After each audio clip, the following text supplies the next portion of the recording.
Disclaimer: the views expressed by the host of Insider Exchange do not necessarily represent those of our clients, sponsors, partners, or guests and should not be considered investment advice in any way. Similarly, the views and opinions of our guests and clients do not necessarily reflect those of our hosts or on our platform. Nothing shared on this platform should be read as constituting investment advice of any kind on the part of Insider Exchange. Any of its hosts, guests, partners, or sponsors trading and investing carry varying levels of risk and may not be suitable for all investors. Please ensure you fully understand the risk and take appropriate care to manage your risk. We strongly advise that you obtain independent financial, legal, and tax advice from regulated professionals and institutions before proceeding with investing decisions. Can I go and play now?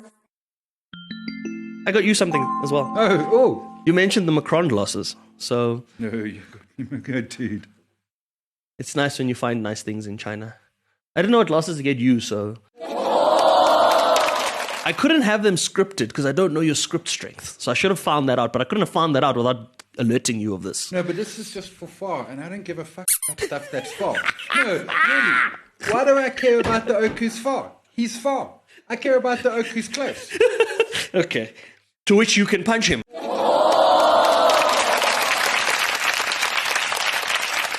Me and Macron. Yeah. Yeah. Fucking cool. Thank you. Because as I say, I don't give a shit about the oak far away. Problem is I can't wear them for the show because I can't read with them. Because now you need to be close by. Drive any fun cars while you were there? One that drove on water. That qualifies. There you go. There's a whole... I've seen this. The G700, yeah? Is this for real? Yes! Wait, there's a video. Show you the video. But it's on the water. No, it's on the water. We were in the car while it was on the water. Let's kick things off. Let's get the show on the road. Outside altitude 98, our current is collapsing. Privilege of welcoming one of our good friends into studio. So not even Buffett listens to Buffett. Sue me, China, if you must. 1 or 22 on AC, but you're not getting that at home. And there's quite a bit to discuss. The stock is cheap. The last podcast I did. Introduce me. I'm Jimmy Munaha. And I'm Simon Brown. Welcome to Insider Exchange. Okay, so there's 8 minutes. The time has started. We're straight into useful updates. Okay. Our producer is very evil. Let's go. So we won't do Spirit because that is the one we'll come to later. The UAE exiting OPEC. This is interesting because, I mean, I'm not old. I was going to say I'm old enough to remember OPEC. I remember petrol restrictions in the 70s. But I mean, I didn't understand OPEC, etc. And it's weird because OPEC is your classic cartel. And OPEC Plus is an expansion of it, and it's largely not the power it used to be. And the UAE is like middle finger to you all. We want to produce what makes sense for us, not all of you peeps. Well, not all of Saudi Arabia, because remember, most of the production restrictions and output numbers are determined by Saudi Arabia as the leader of the OPEC bloc, right? Yeah. Now, interesting exit, because as the third or fourth largest producer in the bloc, you're not a small fish leaving the party here, right? You're going to have a significant impact. Does this signal the end of the OPEC bloc? Potentially. Surely. I mean, to be clear, I mean, OPEC Plus is the biggie now, but it surely must end. I mean, this is, if not the end, the beginning of the end. Now, to be clear, it's moot. None of that oil's going anywhere. It is stuck. Yeah, thank you, orange bag of gum. But the point being is that I think it is a biggie. I mean, OPEC Plus, the plan, bring Russia, bring Nigeria, et cetera, But this kind of says, yeah, guys, game's over. That's it. And what it means, surely longer term, cheaper energy. You would hope so. If it becomes free for all, okay, and we finally get Trump to pull his finger out of the straits. They came in so fast. If it becomes free for all, what do you do? As price falls, you pump more because you need to make margin difference, and so price falls, so it becomes race to the bottom. Wait till we get to make it make sense. I've got a crazy number for you around lovely. Free energy. Okay. Rate hike, something else. Hiking rates. Everybody, thanks to Orange Man. We've now gone from rate cut expectations in South Africa to rate hike expectations. The SARB hasn't yet put out official rate hikes, but we're now pricing in, from an analyst point of view, 3 rate hikes because there is imported inflation. Who caused imported inflation? Orange Mussolini. Thanks again. The United States themselves, they didn't cut really rates. Is a dumb... That's putting it mildly. We don't have enough time to get into Crypto regulations. Everyone in my crypto feed is unhappy. What's the story? Crypto, the South African government has put forward a suggestion or draft policy on how we should regulate crypto as part of capital flow management. In simple English terms, because it's cross-border transactions, they want now to have a level of oversight over that is unprecedented. Effectively, you could walk through an airport and because of the declaration requirements, you as Simon Brown could be required to disclose your pass key, your key phrases, and all of that for your crypto wallets. Good luck with that. Good luck with exactly. That. Because I've got to say, my crypto isn't a cold wallet, but I get that. But you need to then declare that cold wallet as it moves in and out of the country, or as you transact in and out of the country. See, lots of problems here, lots to dig into here. We'll probably do a deep dive. Beyers liquidation. Chuckles. Yes. Goodbye, Chuckles. 34 years of a relationship with Woolies, all down, all up in smoke because of... What do you mean? Whoa, you buried the lead. What do you mean goodbye, Chuckles?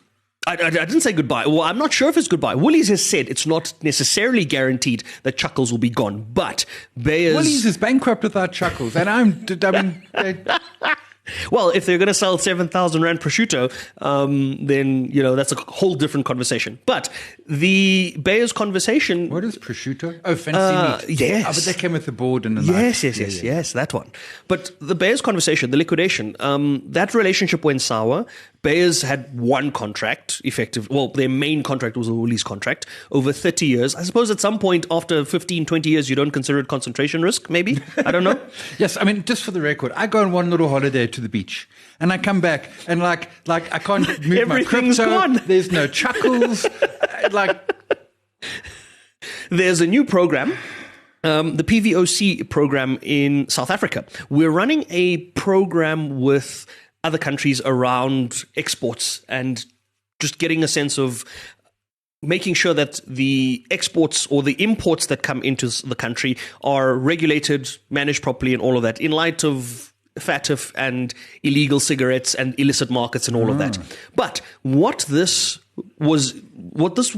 this interested me was because when I came back from China, same as you, Si, I came back to a myriad of new things, right? Suddenly you're walking through an airport and the SARS customs officials are saying, if you're on a flight from Hong Kong or China, there's the line, please put your bags through a scanning device so that we can scan that. If you're on a flight from Budapest, anywhere else in the world or whatever, you're free to walk through with nothing to declare. Now, even if you had nothing to declare coming out of China, they still put us through that search line. Now, I don't know if this is part of this program or if this is just a random spot check that happens with other countries, other airlines or whatever, but it was very specific to arrive back in South Africa and be then searched to see if we'd brought in things illegally or whatever of the sort. I don't know if they were looking for something or if it was just part of this program. My gift? No. I would hope not. Is this illegal? I don't know. We will edit this part of the conversation out. Okay, spam marketers. So I've got the perfect answer to spam marketers. We live in the year 2026. Why is anyone answering their phone? Well, that's a good question, right? But the other thing is... Unless it says MoneyWeb. And at the same time, my calendar confirms I have interview with Wireless for MoneyWeb. If you know it's supposed to be receiving that call, then you can answer the call. That's quite interesting because now spam callers can be fined up to R1 million, spam marketers. Exactly right. I thought that's a great number, but I wonder how you enforce that. So that is in light of the more than 30 billion spam calls that are made in South Africa. I mistakenly answered my phone the other day, and it's a spam call, and I said, how did you get my number? And they were vague, and I said, I'm on the do not call list. This is illegal. And they fought back, etc. What I should have said was R1 million. Yeah, R1 million or 10% of annual turnover. Okay. Quite interesting. Very interesting development. Okay. Bank of Japan has decided I saw this. that they're buying up some yen to protect the currency. For a week and then we go back to the 90s. That's it. You and I left for a week each nothing. And nothing has gone right since then. The Don't know what's going on. Bank of Japan spent 35 billion interfering in their currency market. To be clear, I was going to say it's worked for no one. It's worked for China, weirdly. But maybe that's still... When I remember when Chris Sauce was interfering in our currency in 1998, he spent $25 billion of $98 billion and lost. And lost. What does the Bank of Japan think it's going to do with the measly 35 billion? Well, they're protecting the yen, I guess. Well, the yen has historically... They've seldom intervened, right? So I suppose intervention from them could be still seen as somewhat significant at this stage. Whether or not that'll last, we don't know. We have 30 seconds for me to tell you that Spirit Airlines is closing down after many, many years of operations, over 30 years of operations. There's a rumor that Elon Musk wants to buy it to turn it into something else. And no more Spirit Airline jokes. I used to love their memes. Me too. Their memes were great. Bye-bye, Spirit. Bye-bye, Spirit. It's so sad. On that note, 15 seconds to go. We got through 10 updates, useful updates. Our producer's shaking his head because he's disappointed. He thought we were going to fail. We haven't failed. That's useful updates. Thank you, folks. We didn't do 10 reviews. We are diving into the world of airlines. We're going to take a stab at whether or not it is profitable to operate an airline and at which point that profitability is achieved. Now, disclaimer before we start, not financial advice. We are not airline or aviation experts. We do know some aviation experts, and perhaps we'll have them on the show for a second part to the conversation. This is just an initial stab based on some recent conversations that we've had in our own spaces, and we're going to see what we make of it. I don't know any aviation experts. Lyndon Burns. Guy Leach. Sure. Okay. I was going to say, there is someone in my extended family, but he crashed his plane. So I think he's not really an expert. Perhaps not. Yeah. Okay. We do know some experts. We do know some aviation experts. So the short answer is, is the question really as simple as how was it phrased here in the notes? Running an airline, can anyone do it? Anyone can run it. Yeah. Profitably is the other question. Yeah. The answer is no. It's difficult, right? And I think we've always had this conversation around, but why are air tickets so expensive? Or what happened to Kulula and Mango and all of the other airlines that we used to have in South Africa? And surely having more airlines then makes it cheaper. Yes, it does for consumers, but does it make it cheaper to operate? Here's your problem. And here's my example. So back in 2000, I took a flight from Durban to Cape Town. I had to go down to the center of Durban to pick up the ticket and stuff. This is pre-online booking and stuff.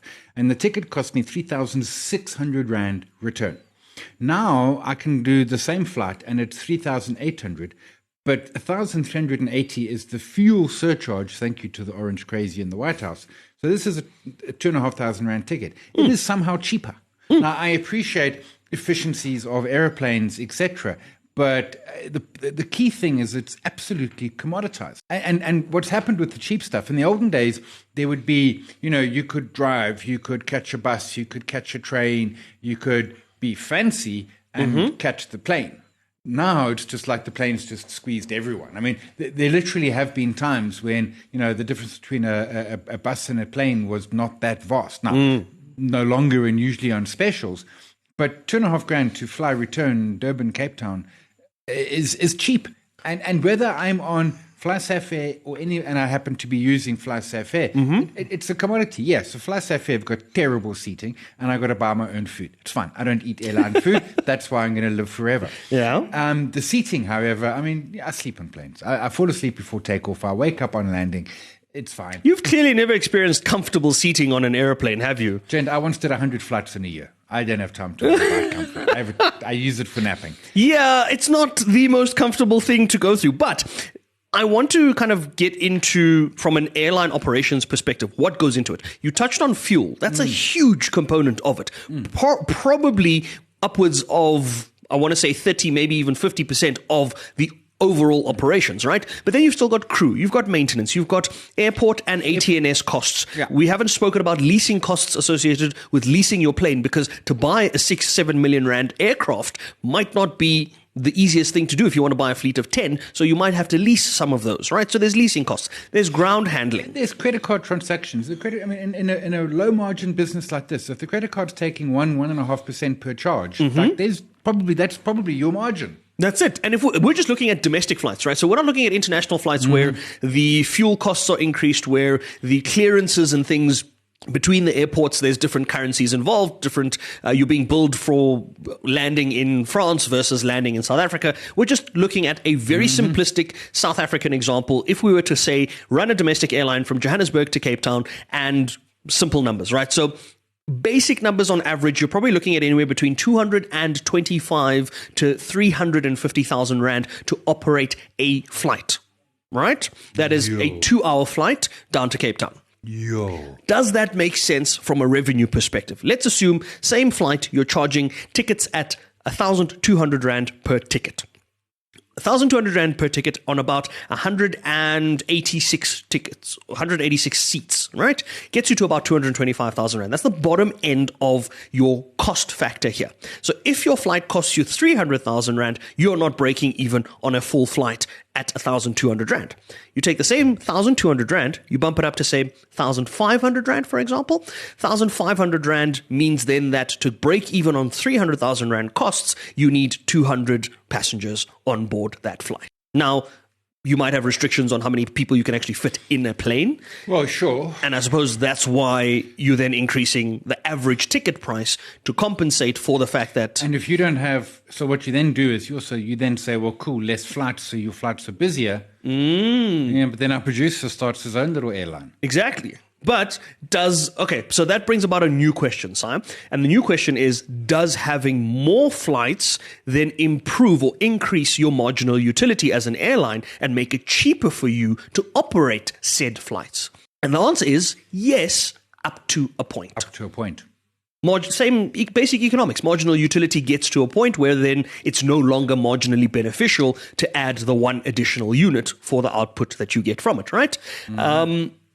That number will vary depending on a number of factors, depending on where you're traveling to, which will affect how much fuel you need, which will affect some of the other costs that are associated with it. Maintenance of the aircraft. The longer you fly your aircrafts, the more maintenance you need on them. Yeah, in a long-haul flight, your staff have to overnight in some expensive destination. That's it. You're paying them more per hour because the length of the flight is longer. If you're paying them an hourly rate, maybe petrol's more in Paris than it is in Joburg or Luanda or wherever the case may be. So back to the short answer around whether or not anyone can operate an airline. Interesting. Well, I mean, you know what Warren Buffett's view is? That someone who was there when the Wright brothers were doing it, they should have just shot them because the net profit for airlines over the last 100 years since the Wright brothers the Orwell brothers, who was it? The Wright brothers. The Wright brothers got airborne is negative. and yet here's the thing. And also, so we're ignoring cargo, which is potentially an important component. Something that could offset some of your costs. I don't know how big cargo is, et cetera, But to be clear, the airline industry is a huge net benefit to the globe. Yes. In terms of moving things around, in terms of moving people and getting us from A to B. When the Strait of Hormuz is closed, what are you moving things by if not ship? But it's not car. So think just 100 years ago, if you wanted to go to the UK, you were going to catch a train to Durban, you were going to get on a boat, and you were going to sail to Cape Town. What's this? Like a 10-day process to get to the UK. Now we can catch an Uber to OR Tambo and be there for breakfast. I mean, and truthfully, the ticket, the one-way ticket to the UK, what's it? Let's say it's 10K, 15K. I don't think it was very much more 100 years ago, all in, your train to Durban, a 10-day boat to London, etc., etc. You're paying for that efficiency and that time that you're saving. Yeah, but I'm not. I'm getting an incredibly cheap way of doing it, and I think the winners here is consumers. I mean, I can literally, for 15K, wake up in London, be in London tomorrow morning, and that is insane. Exact same thing. I mean, when I was in China 2 weeks ago, it was, you paid an amount, you sat for 13 hours, another 4 hours or whatever from Hong Kong into China, but you got to experience an entirely different life, an entirely different culture, an entirely different place and perspective You've traveled on the world. Across the world. Right. And I can then start to see why, from a consumer perspective, you pay for experiences, right? So you'd rather spend on that than spend on something else, right? So some people will say, I'd rather live a life of experiences than not have lived that. But we're looking at it from a business perspective. Does this make business sense to get into? Because some of the other charges that we didn't explicitly get into, and these will vary from wherever you are, is things like landing fees, like parking fees. If your aircraft isn't moving and it's docked, you're being charged to park it there. That aircraft is being charged for everything it does. It's not like $8 an hour when I'm parking my little car. It's not Santon, it's not Rosebank parking. No, it's definitely not that. So what are... Because there is a net good to society. I think we can agree with that. Why, if they, I mean, I don't know. So what, why are airlines losing money? I mean, if they doubled the fee, they would all be massively profitable. And if they doubled the fee, what would happen? We would fly less. You would still go to China. You would maybe go less frequently, or put it this way. So you went on there's a group of folks who like, they're flying people in from around the world. They're doing a launch, and if tickets are 2x, well, either you spend more on the launch or you invite half X the number of people. I mean, you manage it that way, but it makes for profitable airlines. Because I can tell you, if every airline went the way of Sprint and Spirit and closed down on us, like we're in trouble. Well, so this is the thing. You can't just double the number, right? Because if you simply 2x the selling price to cover yourself, and then suddenly you have no one traveling, because I can have the same, if I was going to have that meeting, I can now have it as a Zoom call, because now companies make different decisions, right? If I need to fly out my team of 17 execs to go see all of the offices that we have around the world, the cost of that versus just video calling everybody into a video call, save all of that money. Now we're destroying a vital part of... So what happens is your airline industry, if you double the price, airline industry doesn't halve in size. It probably goes down 99% in size. And then again, our producers like, look what I see. Exactly. Opportunity. But capitalism, that's the problem with airlines. We need to get rid of the capitalists, get the communists in charge. Well, the communists being in charge or the socialism aspect of it doesn't necessarily guarantee success. South African Airways, prime example. we had the largest airline on the African continent at one stage, and it was the largest by a mile. Now we are struggling to even compete against the likes of Ethiopian Air. So you don't guarantee success by eliminating capitalism. And if you look at the average cost of financing an airline to raise the starting capital, and we're looking at anywhere between 50 and 500 million to start an airline, who's going to finance that if not the capitalists? Well, I hear you, because the state couldn't. And there's that poor oak, the guy who's like, he's run 3 airlines in South Africa, and like 2 of them went broke, and then he started a 3rd time. It's like dude, maybe... Find a new industry, I don't know. Resilience, right? Experience, expertise, because you start to understand different variables, or you start to understand certain factors differently when you've been in that space for long enough. Think about the experience you and I have in the financial services landscape. We understand things slightly differently to how somebody who's new into the space might interpret information, right? Same with the airline, same with running any sort of business. The main question then becomes, is it beneficial to then make some of those sacrifices at a business level for the sake of, as you mentioned it, the greater good, for the sake of more affordable flights for the consumers? Yeah, but not for capitalism. And then we go back to Ryanair, who's going to charge you to use the bathroom, right? And I think have standing seats. I think the man is right. The Ryanair CEO said he wanted to have standing seats and potentially looked at that as a cheaper way of doing things. So and I do like, so in the olden days, you would fly SAA, and I never checked in a bag. Like, I haven't checked a bag on a short haul flight since, I don't know, the 90s, right? Because like we live in the future. So yes, I've got 20 kgs, but I'm not using it. They're going to feed me, and they're going to give me wine and stuff because I'm flying SAA, not anything else. It's in the ticket, whether I use it or not. I got to say, I do agree with the SAFAir idea, which is, you want to bring a bag, you pay for it. You want to have a drink on the plane? So on the plane, my wife and I sit down, my wife orders liquor, I nap. So she pays for her liquor, my nap is free. Well, apart from the ticket price. But the point being is that nickel and dime. If you want the wine, you pay and you pay top dollar for it, because you've got no other stewardess to order it from. You pay for your wine. If you want luggage in the hold, you pay for luggage in the hold. If you want a fancy seat, you pay for it. If you want to not queue, you pay for it. In other words, all those perks, which were just what airlines did, you charge for it. But does that work? I mean, I don't know. I mean, is SAFAir rolling in the dough? Because Mango went bust. I suppose went bust. Well, from SAFAir's perspective, I suppose it's easy to survive. It's easier to survive when you have 2 competitors. Yeah. Or 3 competitors. I mean, who are realistically domestically? You've got Lyft, you've got SAA, you've got FlySafair, and maybe you've got Airlink to some destinations. But the predominant service provider at this point, not saying that this has now become easier for them, but surely and we've seen this in any landscape, take Eskom for an example, when you hold a monopoly or a strong size position in the market, you can determine the price, makes it easier to survive, right? Yeah. The question then becomes, Sai, is how then do airlines like Etihad finance something called the residence? Have you seen the residence on the Etihad?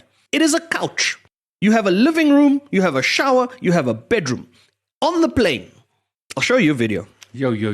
I'll show you a video, Sai. Okay, so those are for the... So then there is, because that then gets interesting, because there's some airlines, I think Ethiopia is one of them perhaps, which are highly profitable. Which then built themselves from being nothing, effectively. Ethiopian Air was much smaller than South Africa. Is Ethiopia doing much as what we see out of the Middle East, the Etihads, which is the spoke concept, where everyone comes in and everyone goes out? Because the thing they're trying to establish themselves. My niece and nephew can go from Durban to Manchester in 2 flights, but they go via the Middle East. The olden way was they would go Durban, Joburg, London, Manchester, and it would cost a fortune. Now, everyone just flies into the Middle East and then zip, and then flies out of the Middle East. And 2 flights, and you can go anywhere in the world. Takes more time, which is some of that convenience, but... Well, that's the thing. You're seeing, again, from an airline perspective, this is where the marginal utility conversation comes back, right? So the likes of Emirates that have established themselves within the UAE or that have established Dubai as the connecting point of the world, and Doha in Qatar, and, as you say, the Middle East, the likes of Hong Kong, which will connect you through anywhere in Asia from Hong Kong. You can get to Macau, you can get to Australia, you can get to Japan, you can even get to America from Hong Kong.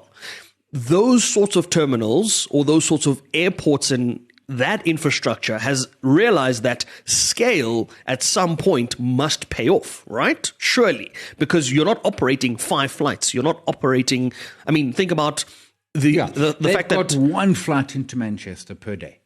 They're funneling 200 flights into that 1 flight. Right. Look at the UAE, right? Emirates, of the 300 or the 200 plus A380 Airbuses, the double deckers, Emirates at some point owned more than half of that fleet ever made. And that, if that doesn't put a lock on the market, I don't know what does, right? I found that video of the residence for you, just so you can see what it looks like. So I flew first class once, to the UK, not business first. It was something else. Like the oak came and asked me what I wanted for dinner. And I'm like, what are the options? He says, food.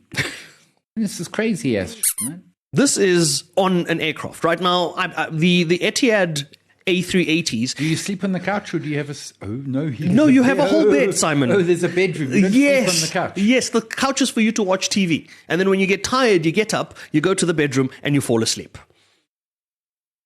Now, this is call it a London to New York flight or an Abu Dhabi to New York flight. Great. 3-room private suite. Basically. With the rooms being the lounge, the bathroom, and the bedroom. So this is not... bathroom. Yeah, this is not a concept. This is a reality, right? And again, brings back the question around whether or not this makes sense, right? If we look at global margins, you mentioned margins were thin. How thin do you think global profitability margins are in the airline space? I'm going to say, it's single digit. I'm going to say low single digit. I'm going to say 3%. Yeah. Sub 5%, 3 to 5% are the global profitability margins. Now, if you and I are to start a business... ShopRite is 5. Pick and Pay is negative. If you and I had to start a business site, are we going to run a business on 3% margins? Well, no, it depends on what your business is. If you're gonna start a spaza shop at 5% margin, okay, that's fine, right? Because actually that is doable. It's also scalable because you can start with just some madumbis and stuff on the side, and you slowly grow into it, and one day you're YT person. Okay, but you start an airline. Let's say you start small, 1 plane. Okay, like where are you getting 1 plane from? Your 1 plane needs 5 pilots, 10 staff members, 2 or 3 parking bays, because you want to park it sometimes in Durban, sometimes in Cape Town, etc. Your operational costs. And now you need a whole big website, and suddenly, and frankly, 1 plane, don't crack it. It's not worth it.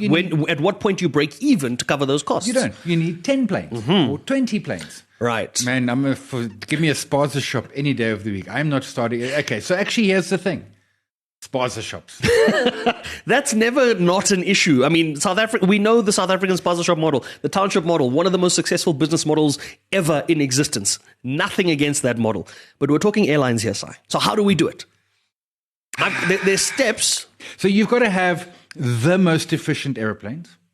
Or, and I want to challenge that by saying you have to identify your profitability model, because you touched on cargo. And cargo also then opens up what we looked at with the residents on the Etihad. You can target low-end flight travel. You can target premium segments where you only have the residence type things on the entire aircraft. You have to retrofit the whole aircraft, redo the whole thing, but then you get to charge 10, 20 times more for a plane ticket. Or you can look at something like charters, where 15 people. So again, business model. That becomes your cornerstone of identifying what you do.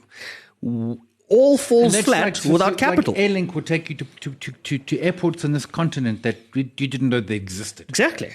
Private runways, those sorts of things. That's what charters do, right? Charters, especially charters in the US. If you look at the amount of private jets that fly through the United States and land in smaller airports like Burbank and things that we've never heard of. And then you do the Uber, you Uberize it. There we go. Uber's looking to launch Uber Helicopter. That could be another business model for aviation as well. Yeah. So it's big in America where you basically join a club, and the club owns airplanes, and that by joining the club gives you the right to the airplane. Mm-hmm. So it's not like me and you buy a plane and share it, which we could do. Mm-hmm. We buy into a club, and there's many of us who share many planes. But that also then opens up crowdfunding, opens up the stokvel model that we have in South Africa, where we could collectively, as the 25 million people that want to put down R1 each across 25 million people, buy 3 planes at 7 million rand each.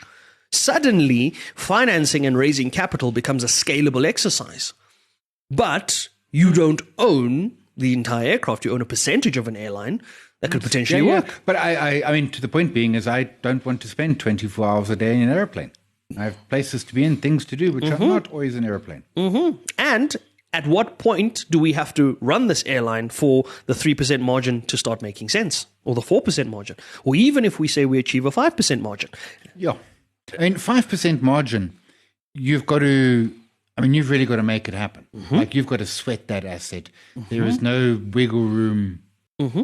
Think about Eskom, that has an entire monopoly over the South African economy, that has margins in excess at this point, that has increased tariffs by more than 900% over whatever period of time you're looking to measure it at, and still is crying for margins and profitability in that. Now, you're operating on a global average of less than 5% or less than 10% of industry standard margins. How do you optimize that? That's what we're going to figure out in our next episode, because we're out of time. That's the deep dive. That's where we're going to leave it. If you have thoughts, we'd love to hear them. Perhaps we can start an airline. Perhaps we can't. Perhaps it's a pipe dream. That's the deep dive. And we're wrapping things up with Make It Make Sense. We're going to try our very best to make sense of some developments, some numbers, some announcements. We don't know if we're going to make sense of them. We have historically had a very poor track record, but Simon's been on a roll lately, and we're hoping that roll continues. And I've been at the beach for a week. It occurred to me, the beach is like the healthiest place. The other evening, it's like 5 o'clock on Thursday, and the tide's coming in and smashing, and I'm like, boom, let's go get beaten up by waves. I mean, how healthy is that? There is no dirty air there, right? Because like half of your air is like ocean all the way to the South Pole. Like there is like only but clean air there. And you can't help but want to like, it's just like, man, we should be at the beach, we'd be fit and healthy. As long as you're not getting into the water, Simon, you and I will be just fine. There's no reason for us to go swim with the sharks. There's absolutely no reason. The sharks weren't there either. No, these waves were like, they were only about 6 feet big, which in of itself, but they were like 6 feet deep. Like those things were scary. Even the sharks were like, yeah, no, we're leaving those alone. And somehow you think that's a safe environment? We're going to go down this rabbit hole again.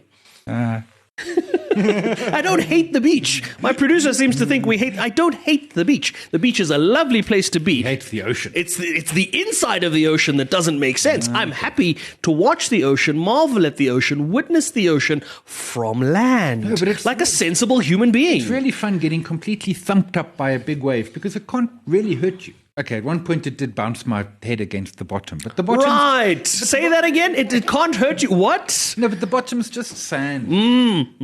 Until it's rock, until it's reef, and then you're bleeding. I mean, don't be there. Exactly. See, there's no lot. No. Anyway, what we're making sense of today, Simon, how much do you think it costs to go to the Met Gala? The Met Gala took place recently, obviously, in the United States. Huge annual event for those that don't know it. I didn't. Oh, I thought it was like you got invited. I mean, we can just go. Well, if you've got 100,000 rand for the ticket, or 350,000 rand for $1,000, sorry, $100,000 for a ticket, or $350,000 for a table of 10. That is the starting price of the table. I get it. This is like a charity thing. They're raising money. I thought you got invited. I thought it was like the Oscars. Oh, don't tell me you even paid to go to the Oscars. Quite possibly. We'll look into it. So, in rand terms, though, 100,000 for a ticket is 1.7. Well, it's effectively. I got to get there on an airplane, and then I got to buy a suit. So, on average, it's going to cost you the same as attending an ANC dinner and asking to sit next to the president of the ANC, because we saw those numbers around. Yeah, but you know what you don't get at the ANC dinner? Rihanna. Pink. And Lady Gaga. Kite Tyler. Fair enough. It's like, I can see, like, yo. So you'd rather attend the Met Gala than attend a political dinner with any political party? Every day of the week. I'm assuming the food and liquor's thrown in, hey? Like, I can't guarantee that. Still keen. Still keen. Still makes sense. Okay. If you're going to go there, given that you, Simon Brown, are not likely to have a visa approved for the United States for reasons you already know. So I'm going to have to parachute in, is what you say. No, you could obtain, and this is our second thing that we're making sense of, the Trump Gold Card. Oh. Do you remember that? Yeah. $5 million. $5 million. Right. Nicki Minaj bought one. She was given an honorary one that went into some grey areas, etc., etc., etc. Irrelevant. No, very relevant, because she had an album out and I can't listen to it because now she's MAGA. I had to download it and steal it illegally so that no one got paid. I didn't do that, of course.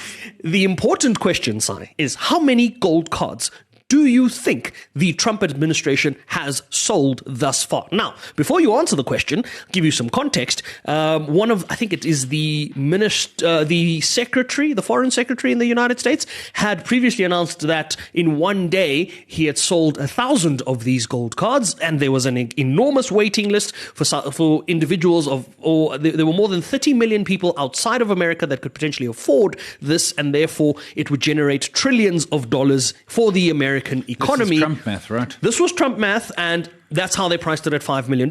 And at some point, someone in Trump's administration said they sold 1,000 in a day. How many, to this day, do you think have actually been sold? Well, this is easy, because I was going to say 1,000, but patently I'm wrong. 7. Okay, so 7 at $5 million would be $35 million. Not bad. Okay, I'll let you know that a lot of those that have been sold have not been sold at $5 million. They've been sold at $1 million. Whoa, hang on. So I can get a. Oh, this is classic Trump. Like he always just he's discounting his trash. How many do you think have been sold? You still say 7? Oh no, if he sells it at $1 million, I'm going to up it to 9. 1. I'll let that sit for a bit. Yes, that Trump gold card, that great access to the American life and all of that, after saying bad things are happening. So Nicki Minaj was the only person who bought one? She didn't. Again, so I didn't have to steal her album. What, I must go put it back is what you said. Well, that was an honorary gold card that was, we don't know if it holds value. At discount. And it wasn't to Nicki Minaj. Now, maybe that number's changed, but this was the latest report out of the United States as of a couple of days ago, so I don't know how much of that number has changed. If you ask the Trump administration, they'll probably say thousands and thousands, our figures are completely wrong. So, until we can see the balance sheet, perhaps we are wrong, perhaps they are right. Mm-hmm. But if history's anything to go by, I don't think we're that far off. Last thing I want you to make sense of, Si, you touched on this in our useful updates conversation, was energy prices coming down. Right? Do you want to take a guess at how much Iran sells fuel for? Ooh, because petrol price is expensive in South Africa. In what currency? Oh, it doesn't really matter. We can do it in, well, this particular example happens in, let's use US cents. We'll convert the US cents into rands at a 10 later. cents US per litre.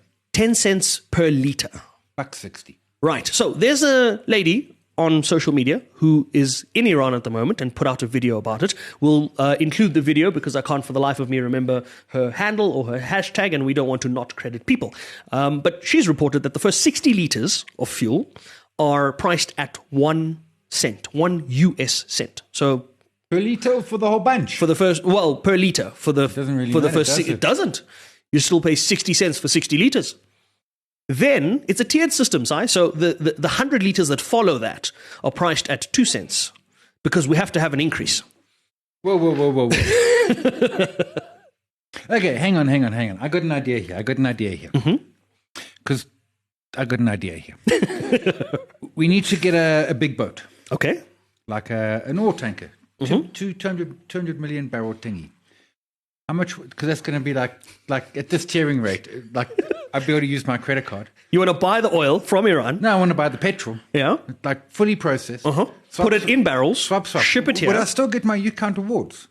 Quite possibly. I don't see why not. Schnick. It's an international transaction. You might get less U-count rewards or you might get more depending on how your U-count, what tier you're on. With Standard Bank, you have no idea what tier you're on. You blink wrong, you change tiers. That's it. Not sorry, Standard Bank. Well, it's all of the rewards partners. We've done a rewards conversation about it. It's somewhere in our archives. They're back up here. 1 Yeah. cent a litre, which is, let's just call it 20 cents. And I could sell it for 10 Rand, and I would have a queue from here to Cape Town to buy my petrol at 10 Rand a litre. Can you get your ship past the Strait of Trump? Yeah.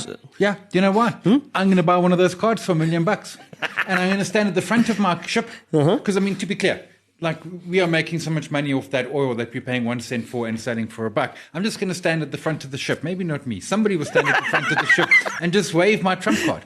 Well, it's gold. Everyone will see it, right? Yeah. There we go. So, final tier, while we're on the numbers, anything more than 350 litres in a month Which is like a tank. But anyway, carry on. gets charged at 3 cents per litre. Very expensive, Simon. Very expensive. So Nigeria did this for a while. Not quite, but sort of. And then they had to abandon it. Well, Iran has kind of got perhaps a little more oil than Nigeria, maybe? Yeah. And a little more militia too. Yeah, so maybe easier to enforce. But we can sort of make sense of that one, I think. Sure. You got the oil. Might as well sell it. Rub it into the face of Everybody else. 8 billion people. And we haven't even gotten into the fact that Iran has a railway That's why line. Iran wants to send us some petrol. Well, that's another conversation for another day because Iran also has a railway line that they're allegedly using to transport the fuel that they would sell to China because the Strait of Hormuz is closed, but they still want to supply their biggest client. So that's a story for another day. That's the show for today, folks. Before we leave, we will dare not leave you with an unfiltered opinion. Just because we went on a little bit of a break does not mean our unfiltered opinions did. This week's unfiltered opinion of the week is... Ferrari, you got your ass handed to you at Miami. Like, I don't know what Leclerc was doing in the final lap and stuff like that. And Hamilton, the first rule of racing is beat your partner. Like, if you can't beat your teammate, then who are you beating? Point being, is got your ass handed to you. But at least you got your ass handed to you by the other teams. You didn't get it handed to you by Ferrari and your strategy. 10 points. Now, try and score 10. Check my shade. That's the unfiltered opinion of the week, folks. Simon Brown throwing shade at Ferrari while in shades. That's the show. Investing isn't hard. Just try it.